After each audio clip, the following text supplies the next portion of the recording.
Hello, welcome to Chris Collects, and today I've got a movie review for you. Let's get into it.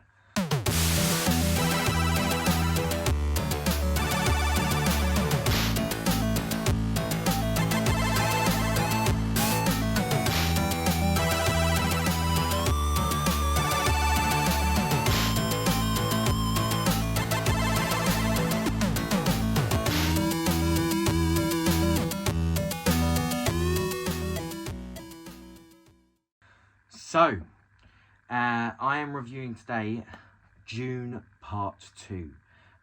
This is probably my most anticipated film of the year, hence why rather than doing it as a short, I thought I'd do it as a little bit of a longer video. Bit of context, so Dune, the first one, by Denis Villeneuve, came out in 2021. That film is all about kind of the fall of the Atreides family at the hands of the Harkonnens. And it's a great film. It obviously was a little bit neutered box office wise because Warner Brothers did that really dumb thing of day and date release. Even with that though, it still made $400 million worldwide, so obviously Dune Part 2 was a no-brainer. It stars Timothée Chalamet, Zendaya, Javier Bardem, Rebecca Ferguson, Josh Brolin, Stellan Skarsgård, Christopher Walken, Florence Pugh. I mean, it's a stacked cast. There are just a ton of names in this cast. Austin Butler as well. And Dune Part 2 is all about Paul Atreides uniting with Chani and the Fremen in order to get revenge on the conspirators that destroyed his family. And in doing so, he ends up becoming what some of the Fremen anyway refer to as the Messiah, the chosen one. Without sort of sugarcoating it too much, Dune Part 2 is nothing short of a cinematic masterpiece. This is exactly the film that reminds me of why I love film so much.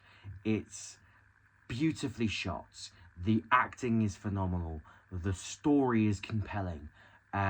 It's a 2-hour 46-minute film that feels like an hour and a half. Like, it just does not feel as long as it is, because every single moment of the film counts. Everything that happens is important to move the story forward. It is a brilliant piece of cinema. It's by far Denis Villeneuve's best film, without a shadow of a doubt. I feel like this is the sort of thing that everything he's done before, this is what he was building towards. He was building towards this film. They do take some liberties with the book this time round. The first film is very accurate to the book. This one, less so, but I think that is because Denis Villeneuve has said that he has written a script for a third film, and if he does another one, that will be his last one. And it will be sort of a lot of it will be based off of Dune Messiah, which is the second book. But this film is just phenomenal. I don't want to give away too much about the story because I think it is a film that you just need to experience. Going to the cinema is an experiential event, and this is a experience. Like, it's one that you will just never be able to, relive. It's the sort of thing of like, I'm definitely going to go see this at least 2 more times in the cinema before it's gone. I didn't see it in IMAX this first time round. I want to go see it in IMAX, and then I'll probably just see it one more time before it leaves cinema, because it is just such a compelling and beautiful film. What is there to say about it that just without ruining it? I mean, obviously, one of the big things that I want to talk about, which is not really much to do with the movie, but it's something that I think we should really be having conversations about, is how this movie costs $190 million to make. It is proof that to studios that they don't need to spend over $200 million to make these big budget, big large scale movies. It's doable. The first film was made on $165 million. It is so doable to make these massive movies without breaking the bank. There was no reason that the most recent Fast and Furious movie should have cost over $300 million. That should have cost $190 million as well.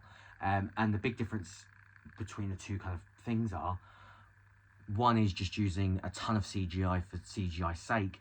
The other is mixing the two.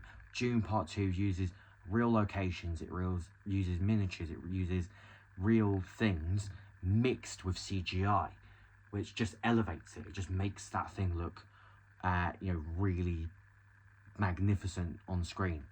And that is something that I think we don't talk about enough. We should be talking about how these movies should not be costing this much money, because what's happening is essentially movies are kind of inflating. Movie budgets are inflating, and they need to come way back down because it's just becoming insane. And it's why things like streaming will not be able to survive, because you cannot make a $200 million movie and put it on streaming. It's just not a viable thing to do.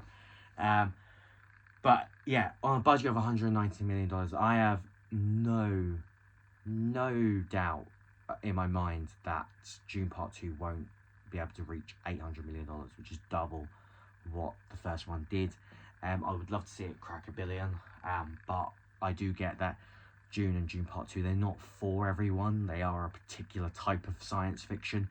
I often see like the phrase the next Star Wars thrown around, and it's like, you can't compare Dune to Star Wars. They're two very different things.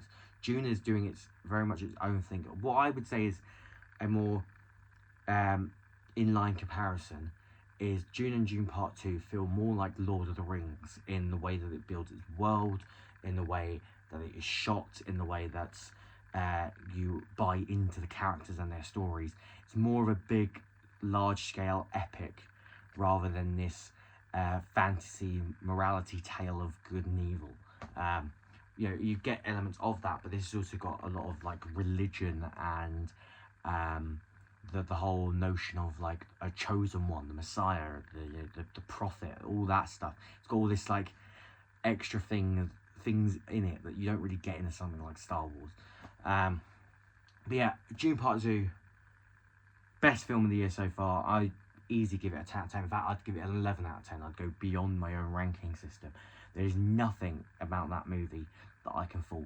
It is just as good as people have been saying it is.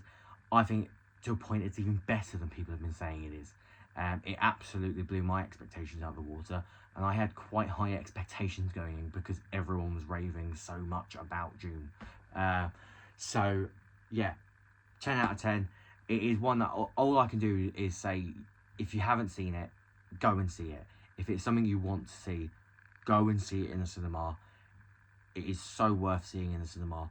There's no point not seeing it in cinema, because it won't be the same. It's like when I rewatched Dune on 4K the week before Dune Part 2 came out.